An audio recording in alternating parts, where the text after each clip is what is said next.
నా పేరు ఆర్ నాగరాజ్. ప్రభుత్వ డిగ్రీ కాలేజ్ లెక్చరర్, అర్థశాస్త్ర ఉపన్యాసకంగా పనిచేస్తున్నాను. ఈరోజు మనం ఉదాసీన వక్రరేఖ సెకండ్ పార్ట్ గురించి చూద్దాం. ఫస్ట్ పార్ట్లో మనం ఉదాసీన వక్రరేఖ ఏ విధంగా ఉంటుందో దాని యొక్క ఇంట్రడక్షన్ పార్ట్ చూద్దాం.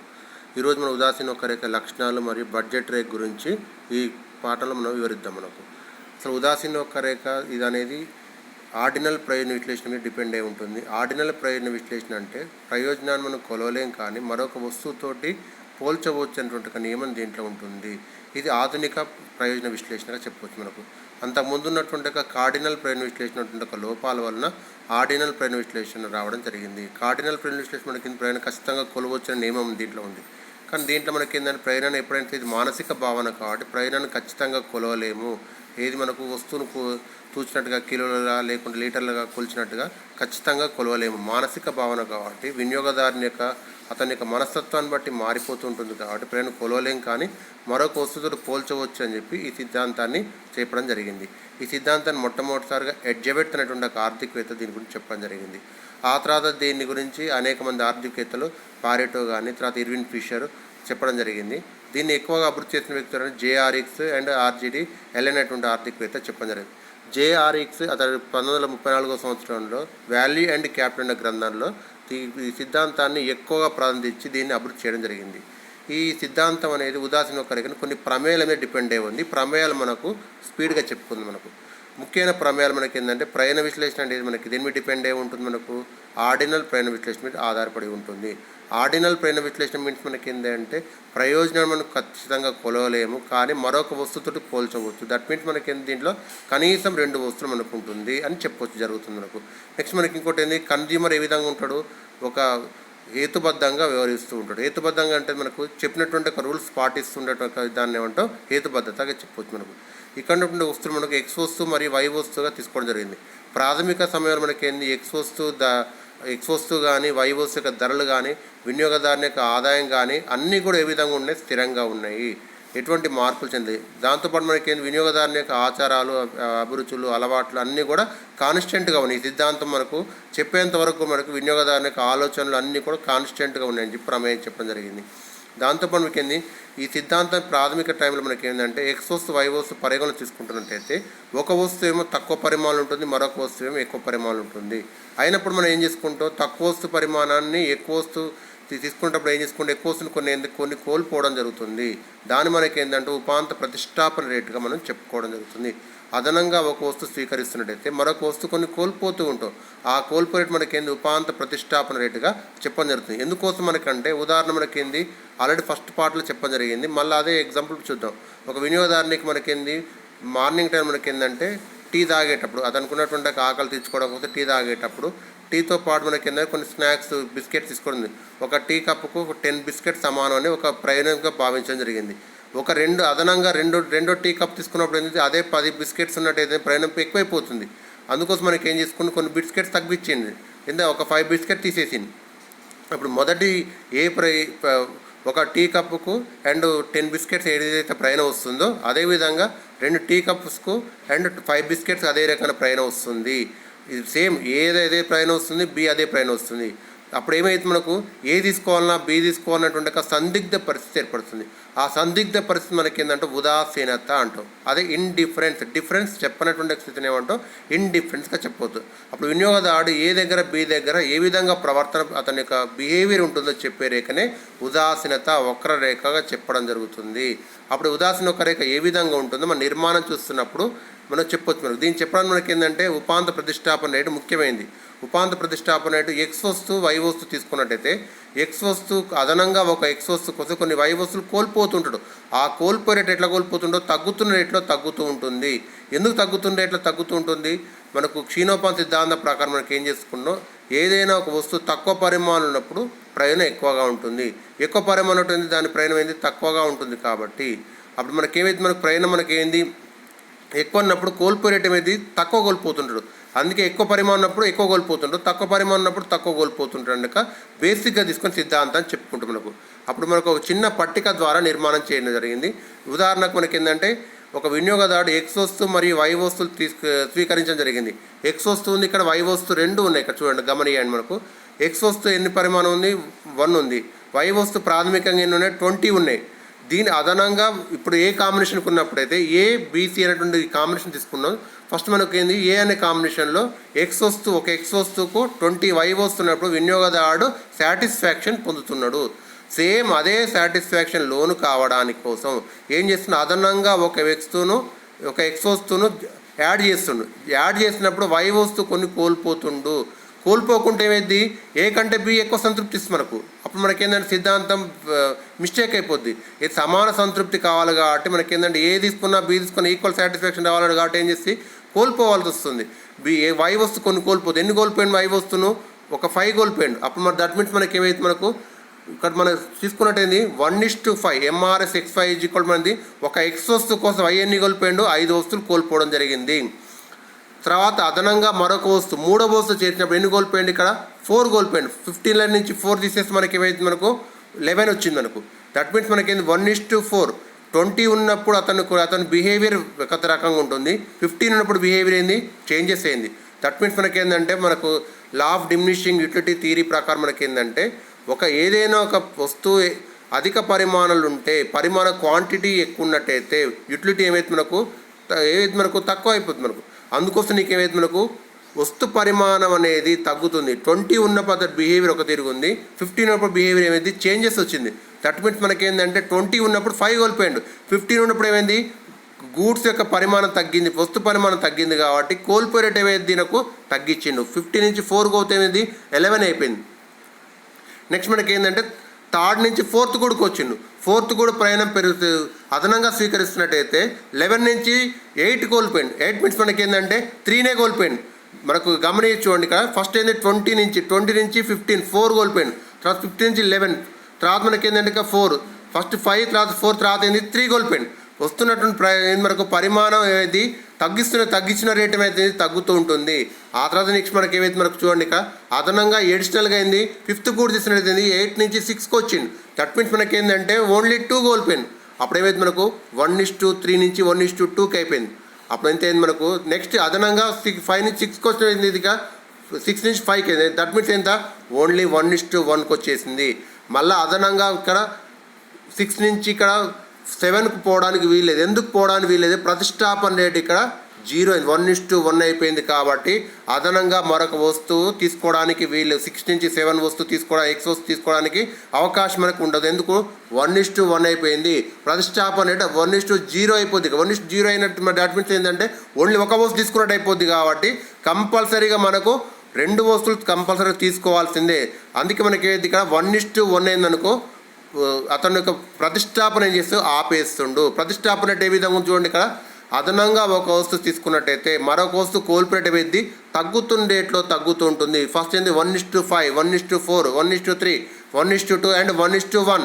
దట్ మీన్స్ మనకేమైంది ప్రతిష్టాపన ఉపాంత రేటు తగ్గుతూ ఉంటుంది. కాబట్టి ఉదాసీన వక్రరేఖ గీసినట్టయితే ఎక్స్ వస్తువు వై వస్తువు స్వీకరించి మన ఉదాసీన వక్రరేఖ గీసినట్టయితే ఎట్లుంటుంది మనకు ఎడమ నుంచి కుడికి కిందికి వాలుతూ ఎందుకు తగ్గుతుంది. ఒకటి పెడితే ఒకటి తగ్గుతుంది. ఎక్స్ వస్తువు పెడితే వై వస్తువు తగ్గుతుంది కాబట్టి ఎడమ నుంచి కుడికి కిందికి వాలుతుంది.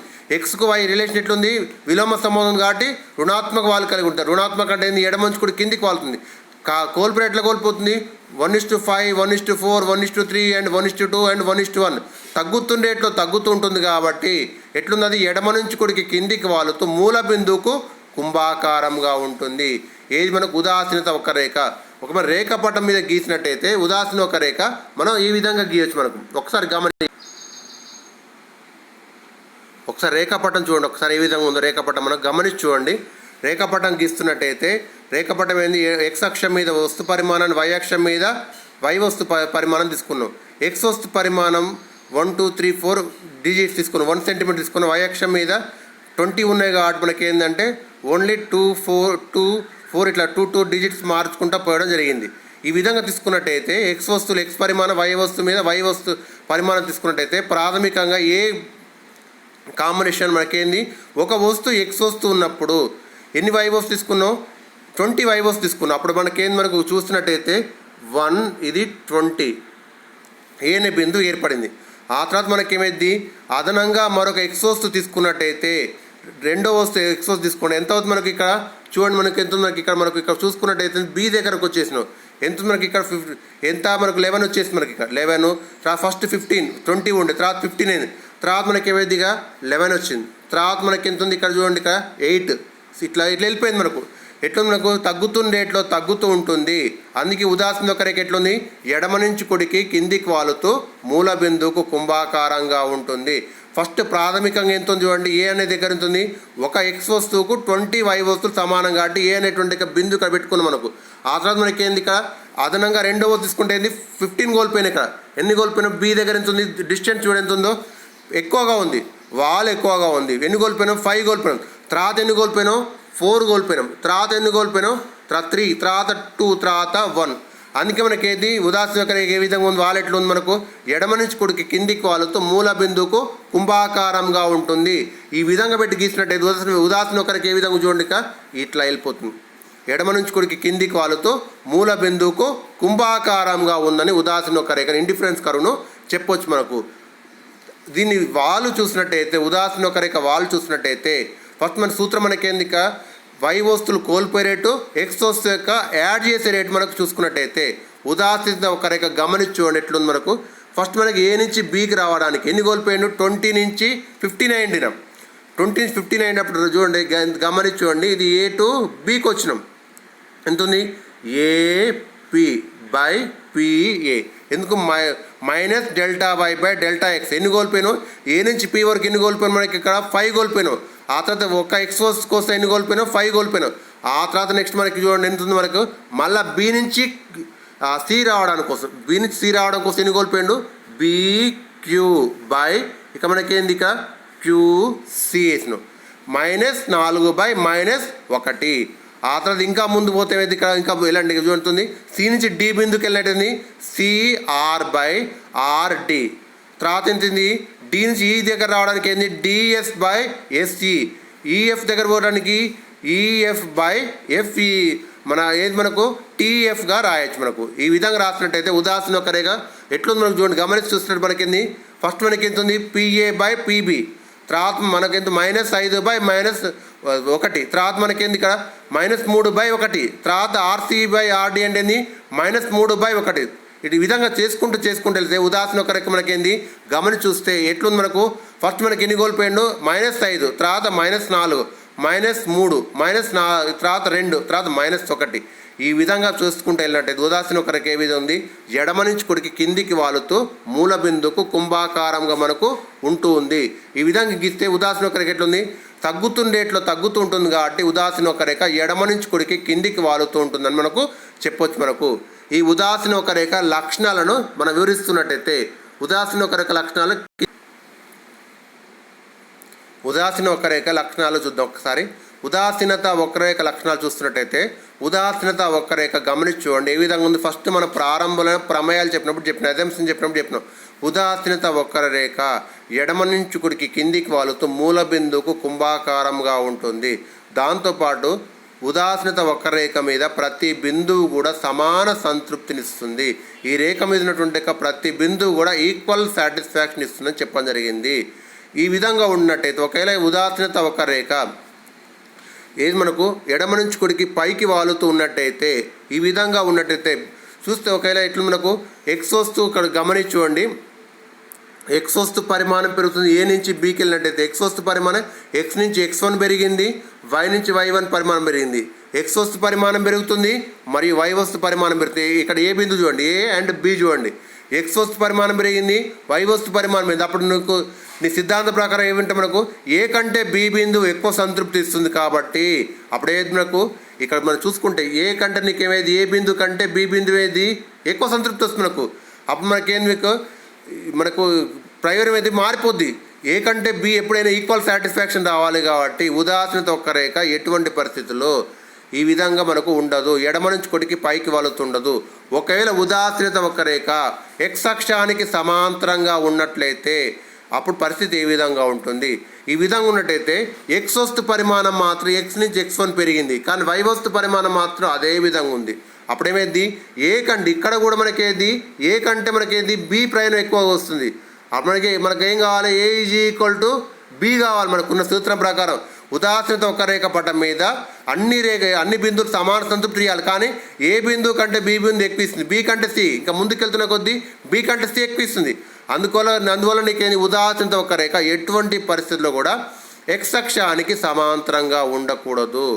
ఒకవేళ ఉదాహరణ ఒక రేఖ వై అక్షానికి సమాంతరంగా ఉన్నట్లయితే ఈ విధంగా ఒకవేళ ఉంటే అప్పుడేమైతే నీకు ఇక్కడ ఎక్స్ వస్తు పరిమాణం ఏది స్థిరంగా ఉంది, కానీ వై వస్తు పరిమాణం వై నుంచి వై1 పెరిగింది, ఏ నుంచి ఇక్కడ ఉందనుకో మార్పు వస్తే ఇక్కడ చేంజెస్ వస్తుంది. మనకి ఇక్కడ చూడండి గమనియండి, మనకి ఇక్కడ చేంజెస్ రావడం జరిగింది. అందువల్ల నీకు ఏమైంది ఇక్కడ ఎక్స్ వస్తువు కంటే వై వస్తువు మనకి ఇక్కడ ఏది మనకు పెరుగుతుంది కాబట్టి నీకు అప్పుడు మనకి ఏంది ఉదాహరణ ఒక రేఖ పటం మీద ఉన్నటువంటి బిందువులు సమాన సంతృప్తి ఇక్కడ ఇయ్యదు. అందువలన ఏంది ఉదాహరణ ఒక రేఖ ఎటువంటి పరిస్థితిలో ఈ విధంగా ఉండదు, ఎట్లా మనకు వై అక్షానికి సమాంతరంగా ఉండదు. అందువల్ల ఉదాహరణ ఒక రేఖ ఇది ఎడమ నుంచి కుడికి పైకి వాలుతూ ఉండదు. అండ్ నెక్స్ట్ మనకి ఇంకోటి మనకేంది వై అక్షానికి సమాంతరంగా ఉండదు అండ్ ఎక్స్ అక్షానికి సమాంతరంగా ఉండదు. ఉదాహరణ ఒక రేఖ ఏ విధంగా ఉందో ఒకసారి చూద్దాం. నెక్స్ట్ మనకేంది ఉదాహరణ ఒక రేఖ ఎటువంటి పరిస్థితుల్లో కూడా ఎడమ నుంచి కుడికి కిందికి వాలుతూ మూల బిందువుకు కుంభాకారంగా ఉండాలి. ఇప్పుడు ఉన్నటువంటి రేఖాపాఠం మీరు చూపించిన విధంగా ఉండాలి. మనకున్నటువంటి సూత్రం ప్రకారం మనకేంది ఎడమ నుంచి కుడికి కిందికి వాలుతూ మూల బిందు కుంభాకారంగా ఉంది. దీనికి గల ముఖ్య కారణం ఏంది ఉపాంత ప్రతిష్టాపన రేటు.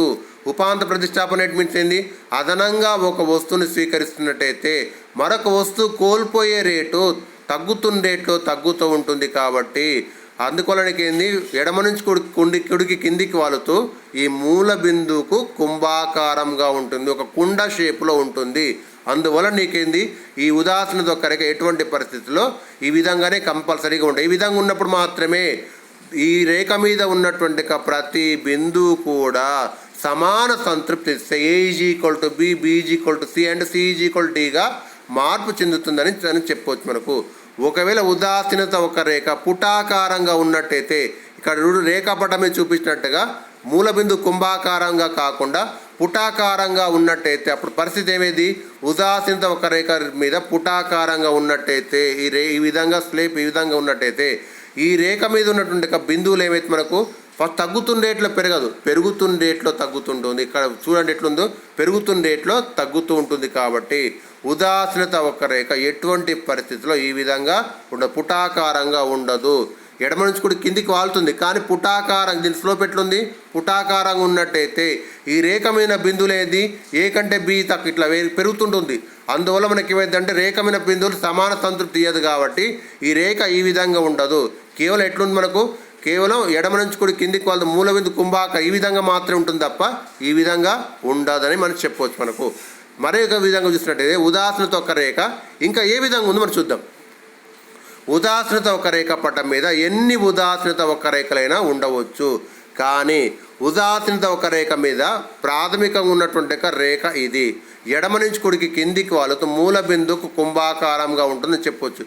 ఈ రేఖ కంటే పైన ఉన్నటువంటి రేఖ ఎక్కువ సంతృప్తి, కింద ఉన్నటువంటి రేఖ తక్కువ సంతృప్తి ఇస్తాయి. ఈ రేఖ మీద ఉదాసీన ఒక ఎన్ని రేఖలు ఉండొచ్చు కానీ ఒక రేఖ మరొక రేఖను ఖండించుకోదు, పరస్పరం టచ్ కాదు, ఖండించుకోకుండా ప్యారల దగ్గరగా వెళ్తుంది తప్ప ఎటువంటి పరిస్థితుల్లో కూడా ఖండించుకోవడం జరగదు. కానీ పైన ఒక ఉదాసీనత ఒక రేఖకు పైన ఉండేటువంటి బిందువు ఎక్కువ సంతృప్తి, కింద ఉండేటువంటి బిందువు తక్కువ సంతృప్తి ఇస్తుంది. కుడివైపు ఉన్నటువంటి పైన మించింది ఒక రేఖ కుడి భాగాన్ని ఉన్నటువంటి కదా అది కుడి అంటే ఏంది రైట్ సైడ్, కుడివైపు ఉన్నది ఏమో ఎక్కువ సంతృప్తి, కింద మించింది ఎడమ వైపు ఉన్నటువంటి రేఖ ఏమో తక్కువ సంతృప్తి ఇవ్వడం జరుగుతుంది అని మనం చెప్పుకోవడం జరుగుతుంది. నెక్స్ట్ మనకి ఏం చెప్తున్నాం, ఉదాసీనత ఒక రేఖ ఎటువంటి పరిస్థితుల్లో కూడా ఎక్స్ అక్షాన్ని కానీ వై అక్షాన్ని కానీ తగలవు. ఒకవేళ ఉదాసీనత ఒక రేఖ ఎక్స్ అక్షాన్ని తగిలినట్టయితే అప్పుడు ఏది మనకు ఇది ఇక్కడ వై యొక్క ఏమైంది 0 అయిపోతుంది. ఇక్కడ ఎక్స్ వస్తువులు మాత్రం పెరుగుతున్నాయి తప్ప వై వస్తువులు మాత్రం ఏమవుతున్నాయి ఇక్కడ 0 అవుతున్నాయి. కాబట్టి ప్రతిష్టాపన రేట్ ఎట్టు ఉండాలి మనకు పెరగాలి, ఒకటి పెరిగితే ఒకటి తగ్గాలి. కానీ ఎక్స్ వస్తువు మాత్రం పెరిగింది, వై వస్తువు మాత్రం పెరగడం లేదు. కాబట్టి ఎటువంటి పరిస్థితుల్లో ఎక్స్ అక్షాన్ని తగలదు. ఒకవేళ వై అక్షాన్ని తగిలినట్టయితే ఇక్కడ చూసినటువంటి వై అక్షాన్ని తగిలితే నీకేమైంది కేవలం ఏం పెరుగుతుంది వై మాత్రమే పెరుగుతుంది తప్ప ఎక్స్ మాత్రం ఏమైంది 0 అయినాయి, 0 అవుతుంది. కాబట్టి ఎటువంటి పరిస్థితుల్లో మనకు ఎక్స్ అక్షాన్ని కానీ వై అక్షాన్ని కానీ తగలకూడదు. ఉదాసీనత ఒక రేఖ మధ్యలోనే ఉండాలి తప్ప ఎక్స్ కానీ వైని కానీ తగలకూడదు. ఒకవేళ ఉదాసీనత వక్రరేఖ ఎడమ నుంచి కుడి కిందికి వాలుతూ మూల బిందువుకు కుంభాకారంగా ఉన్నప్పటికీ కూడా రెండు రేఖలు ఒకవేళ కలిసినట్టయితే పరస్పరం ఖండించుకున్నట్టయితే ఏ విధంగా ఉంటుంది? ఈ మనకున్నటువంటి ఉదాసీన ఒక రేఖ రెండు రకాలుగా చెప్పడం జరిగింది. ఇక్కడ ఉన్నటువంటి రేఖలు రెండు భాగాలుగా రెండుగా వివరించిన మనకు చెప్పడం జరిగింది. మనకి ఇక్కడ రెండు రేఖలు, ఒకటి ఐసీ1 రేఖ తీసుకున్నాం. ఫస్ట్ ఐసీ రేఖ చూడండి. ఐసీ రేఖ చూసినట్టయితే ఒక ఉదాసీనత ఒక్క రేఖ ఈ విధంగా వచ్చింది. ఈ రేఖ మీద ఏ మరియు సి అనే బిందువు ఉంది. అండ్ రెండవ రేఖ చూడండి, ఉదాసీనత ఒక రేఖ గమనియండి. ఇది రెండవ రేఖ ఐసీ1 అనే రేఖ. దీని మీద ఏ మరియు బి అనే బిందువులు ఉన్నాయి. మరొకసారి చూడండి, ఫస్ట్ ఒక్కొక్క రేఖ గీస్తున్నా.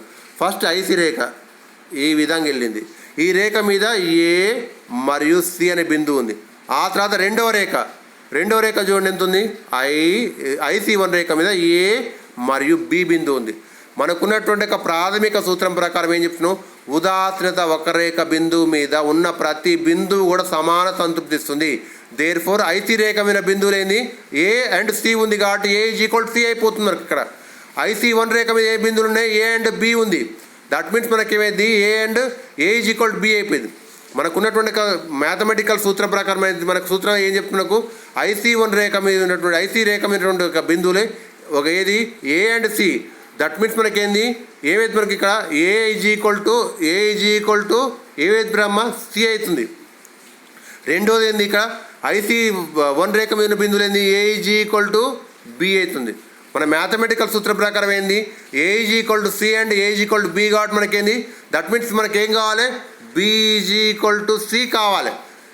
కానీ B not equal to C అవుతుంది. ఎందుకు, బి బిందువే పైన ఉంది, సి బిందువే కింద ఉంది.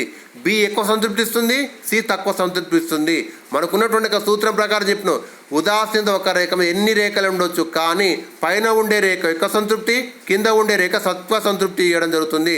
అందువల్ల బి ఎక్కువ సంతృప్తి ఇస్తే సి తక్కువ సంతృప్తి ఇస్తుంది. కాబట్టి ఎటువంటి పరిస్థితుల్లో కూడా ఉదాసీనత ఒక రేఖలు పరస్పరం ఇక్కడ ఖండించుకోకూడదు.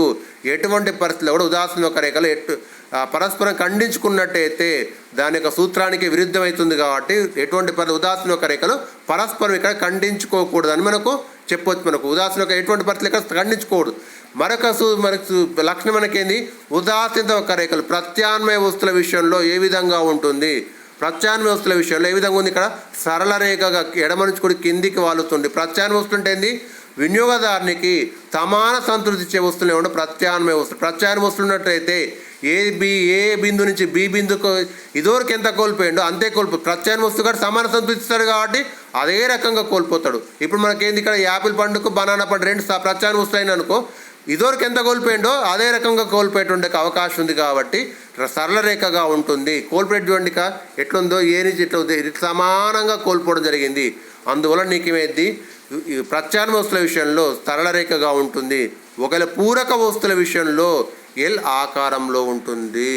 తప్పనిసరి మనకేంది, పూరక వస్తువు అంటే ఏంది, ఒక వస్తువు నుండి సంతృప్తి పొందాలంటే మనకు మరొక వస్తువు సహకరించవలసి ఉంటుంది. అలాంటి వస్తువులు ఏమంటే పూరక వస్తువులు ఉంటావు. ఉదాహరణ మనకేంది, టీ తాగాలని కోరుకుంటే మనకి ఏం కావాలి, టీ పొడి కావాలి, దానికి పాలు కావాలి, ఇవన్నీ కావాల్సి ఉంటాయి. తప్పనిసరిగా రెండు వస్తువులు ఉంటేనే ఆ వస్తువుని మనం సంతృప్తి పొందగలగవచ్చు. తప్పనిసరి మనకేంది, ఎక్స్ కావాలంటే వై కావాల్సిందే. రెండు అయితేనే మనకు ఆ వస్తువుని పూర్తి సంతృప్తి పొందవచ్చు. అందువల్ల నీకేమైంది, ఎట్లుంది మనకు ఏ నుంచి బి ఉందనుకో, కోల్పోరేట్ ఎట్లుంది మనకు, అక్కడ ఫస్ట్ క్లాస్కు ఎంత ఉందో సెకండ్కి అదే రకంగా ఉంటుంది, థర్డ్కి అదే రకంగా ఉంటుంది. కాబట్టి రేఖ మొత్తం మార్పుతుంది. ఐసీ1 ఐసీ2 ఇట్లా రేఖలు మార్పు ఎల్ షేప్లో ఉంటుంది, ఒకే రకంగా ఉంటుంది. కాబట్టి ఎల్ షేప్లో ఉండడం జరుగుతుంది. మనకు ఉదాసీనత ఒక రేఖ లక్షణాలు ఈ విధంగా చెప్పొచ్చు. మనకు మరొక పాటలో ముందుకెళ్తుందంటే బడ్జెట్ రేఖ గురించి చెప్పొచ్చు. ఇది మన పాట ముఖ్యమైన విషయం. ఉదాసీనత ఒక రేఖ ఎడమ నుంచి కుడికి కిందికి వాలుతూ మూల బిందువుకు కుంభాకారంగా ఉంటుంది. మరియు ఈ రేఖ మీద ప్రతి బిందువు కూడా సమాన సంతృప్తి ఇచ్చడం జరుగుతుంది. కానీ ఆ రేఖ మీద ఉన్నటువంటి ఏ బిందువు స్వీకరించాలి, వినియోగదారుడు ఆ బిందువు దగ్గర సమాన సంతృప్తి ఇచ్చి ఉదాసీనంగా ఉన్నట్టయితే ఏ బిందువు స్వీకరించాలని తెలుసుకోవడం మనకి ఏంటంటే బడ్జెట్ రేఖ. వినియోగదారుని యొక్క సామర్థ్యం రేఖ తెలుసుకున్నట్టయితే వినియోగదారుడు ఏ బిందువు స్వీకరించాలో మనకు అర్థమవుతుంది. బడ్జెట్ మీన్స్ ఏంది, మనకు వినియోగదారుని యొక్క సామర్థ్యత రేఖ. ఇది వినియోగదారుని యొక్క ఆదాయము మరియు రెండు వస్తువుల యొక్క ధరల మీద డిపెండ్ అయి ఉంటుంది. కాబట్టి దీన్ని ఏమంటే ధర రేఖగా చెప్పవచ్చు. మనకు ఈ ధర రేఖ ఏ విధంగా ఉంటుంది, ఎడమ నుంచి కుడికి కిందికి వాలుతూ ఉంటుంది. బడ్జెట్ రేఖ ఏ విధంగా ఉంటుందో మనకు ఒక ఎగ్జాంపుల్ ద్వారా చూద్దాం. వినియోగదారుని యొక్క ఆదాయము మరి ఎక్స్ వస్తువు వై వస్తువు ధరలను ఈ మూడింటిని పరిగణలోకి తీసుకొని బడ్జెట్ రేఖ నిర్మాణం చేసుకున్నట్టయితే వినియోగదారుని యొక్క ఆదాయం 100 రూపాయలుగా ఉంది, ఎక్స్ వస్తువు యొక్క ధర 10 రూపాయలుగా ఉంది, వై వస్తువు ధర 5 రూపాయలుగా ఉంది అని మనం ప్రమేయం చేసుకున్నట్టయితే ఈ ప్రమేయం ఆధారంగా బడ్జెట్ రేఖ ఏ విధంగా ఉందో నిర్మాణం ఏ విధంగా పరిశీలించినట్టయితే మన సూత్రం ప్రకారం ఏంది, బడ్జెట్ రేఖ రూపొందించడం మనకి ఏంది, ఆదాయము బై వస్తువు యొక్క ధరగా చెప్పొచ్చు.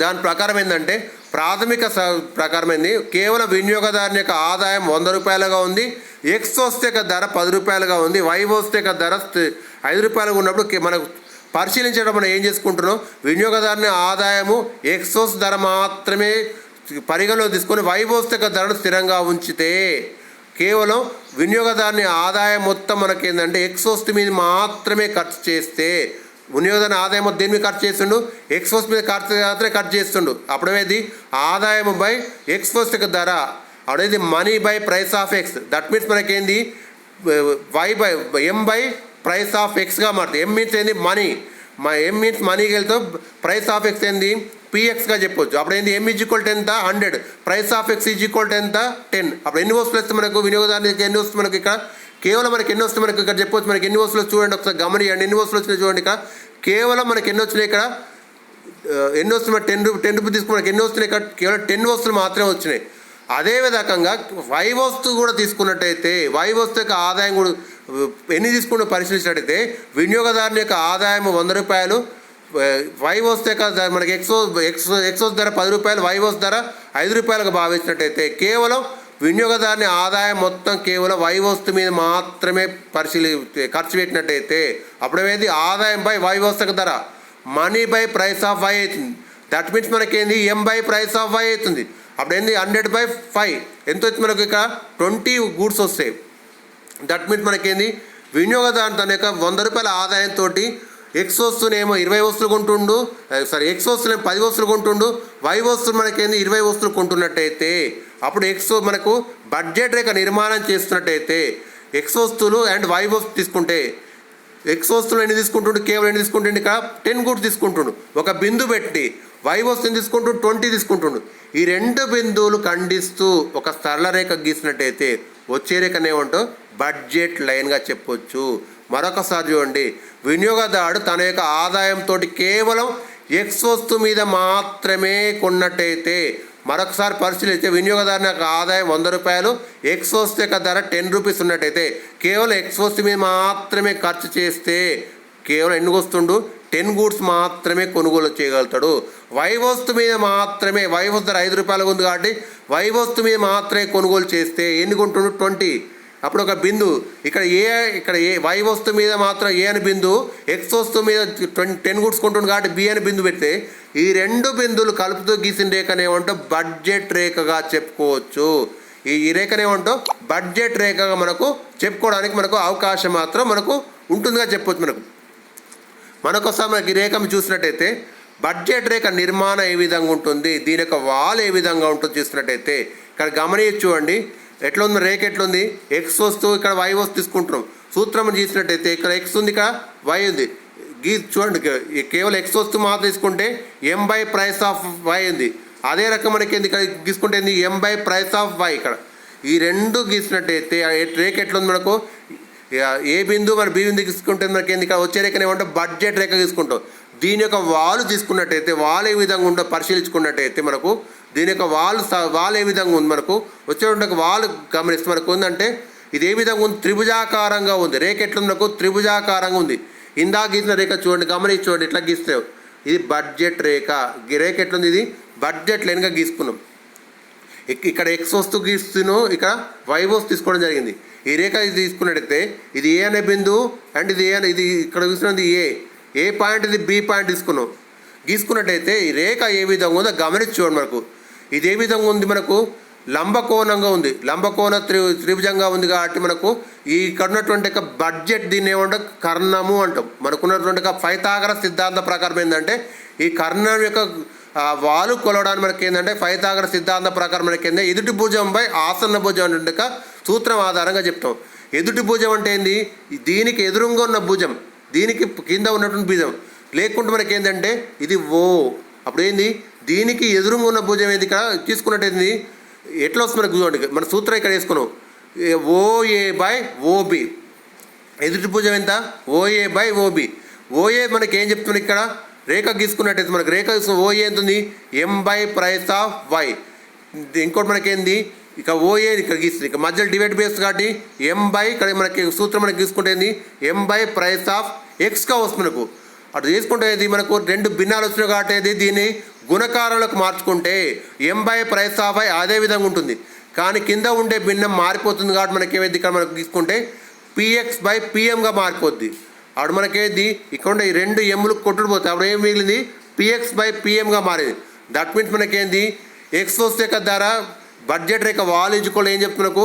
ఎక్స్ వస్తే ధర అండ్ వై వస్తే ధరగా చెప్పవచ్చు. మనకుండే సూత్రం ప్రకారం ఏంది? ఎక్స్ వస్తే ధర 10 రూపాయలు, వై వస్తే ధర 5 రూపాయలు. పిఎక్స్ బై పివై కాబట్టి 10/5 ఈజ్ ఈక్వల్ ఏంది? 2% వచ్చింది. దట్ మీన్స్ మనకేంది? ఒక ఏది మనకు ఎక్స్ వస్తువుకు 2 వై వస్తువులు వస్తేగా చెప్పవచ్చు. మనకు ఇక్కడ పిఎక్స్ బై పివై 2%గా మనకు చెప్పుకోవడం జరుగుతుంది. మనకు ఇది బడ్జెట్ రేఖ వాలుగా మనం పరిశీలించవచ్చు. ఒకవేళ బడ్జెట్ రేఖ అనేది ఎక్స్ వస్తు ధర కానీ వై వస్తు ధర కానీ వినియోగదారుని యొక్క ఆదాయం కానీ మారినప్పుడు బడ్జెట్ రేఖ వాలు కూడా చేంజ్ అవుతుంది. ఇక్కడ రేఖాపటంలో ఎక్స్ వస్తు యొక్క ధర వై వస్తు ధర తీసుకున్నట్టయితే వై వస్తు ధర స్థిరంగా ఉంచి వినియోగదారుని యొక్క ఆదాయము మరియు వై వస్తు ధర స్థిరంగా ఉంచి ఎక్స్ వస్తు యొక్క ధర మాత్రమే మారినట్టయితే ఏ విధంగా ఉందో పరిశీలించుకోండి, గమనించుకోండి. ఇది బడ్జెట్ రేఖ అండి. చూడండి ఒకసారి బడ్జెట్ రేఖ చూసినట్టయింది ఏ అండ్ ప్రాథమికంగా ఎటువంటి ధర మారినప్పుడు ఏంది? A and B. బడ్జెట్ రేఖ ఈ విధంగా ఉంది. వినియోగదారుని యొక్క ఆదాయం స్థిరంగా ఉంది అండ్ వై వస్తు ధర స్థిరంగా ఉంది. ఎక్స్ వస్తు ధర మాత్రం చేంజ్ అయ్యింది. చేంజ్ అయితే ఎక్స్ వస్తు ధర తగ్గింది. ధర తగ్గితే ఏంది? ప్రాథమిక సూత్రం ప్రకారం ఏంది? ఎక్స్ వస్తు ధర తగ్గితే పరిమాణం ఎక్కువగా ఉంటాడు కాబట్టి ఎక్స్ వస్తు ఎన్ని కొంటుంది? ప్రాథమికంగా 10 కొంటుంది కాబట్టి ఏంది? ఎంత మనకు ధర 10 నుంచి 5కి జరిగితే ఎక్కువ ఉంటాడు కాబట్టి ఏంది? బడ్జెట్ రేఖ ఈ విధంగా మారిపోయింది. ఒకవేళ ధర ఏంది పెరిగినట్టయితే ఒకవేళ 10 నుంచి ఏమైంది 20 అయితే తక్కువ ఉంటాడు కాబట్టి బడ్జెట్ రేఖ ఏది ఇట్లా కిందికి వచ్చేసింది. బడ్జెట్ నిర్మాణం చేసుకుంటే అయితే ఒకవేళ ఆదాయం తగ్గితే బడ్జెట్ రేఖ పైకి వెళ్తుంది. ఇక్కడ చూడండి ఎక్స్ వస్తుక ధర పెరిగితే బడ్జెట్ రేఖ డౌన్ అవుతుంది. ఒకవేళ ఎక్స్ వస్తుక ధర తగ్గితే బడ్జెట్ రేఖ పైకి వెళ్తుంది. ఒకవేళ ఎక్స్ ధర పెరిగితే బడ్జెట్ రేఖ వాలు కిందికి వస్తుంది. వై ధర స్థిరంగా ఉంది కాబట్టి ఇక్కడ కాన్స్టెంట్గా ఒక స్థిరమైన బిందువుగా ఉండడం జరిగింది.